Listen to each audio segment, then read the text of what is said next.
చెప్పు. వద్దు చెప్పండి, నేను డైరెక్ట్ చెప్తా. ఎవరికి హక్కు లేదు.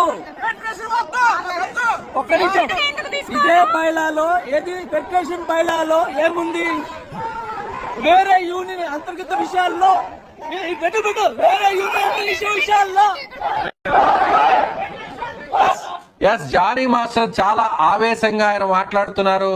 సో ఫెడరేషన్ లో ఉన్నటువంటి బైలాస్ ప్రకారం ఆ నిబంధనలు ఎవరు ఇక్కడ పాటించడం లేదు. వేరే యూనియన్ కి సంబంధించినటువంటి అంతర్గత విషయాల్లో మరొక యూనియన్ కి సంబంధించినటువంటి వ్యక్తులు వేలు పెట్టడం ఎంతవరకు కరెక్ట్? అసలు ఫెడరేషన్ నిబంధనలు ఉల్లంఘిస్తున్నటువంటి వారి మీద ఎలాంటి చర్యలు తీసుకోవాలి?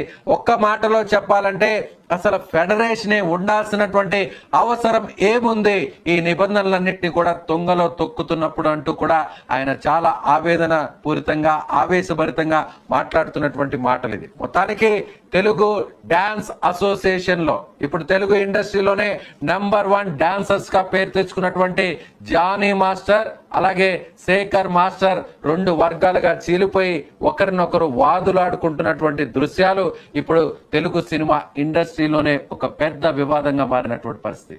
సో మీకేమనిపిస్తుంది? ఇప్పటి వరకు తన డాన్స్ తో ఒక నెంబర్ 1 డాన్స్ మాస్టర్స్ గా ఉన్నటువంటి ఇద్దరు ఇవాళ ఆధిపత్య పోరులో భాగంగా ఒకరినొకరు బహిరంగంగా విమర్శించుకుంటూ తిట్టుకుంటూ రెండు వర్గాలుగా చీలిపోయినటువంటి పరిస్థితిపై మీ అభిప్రాయం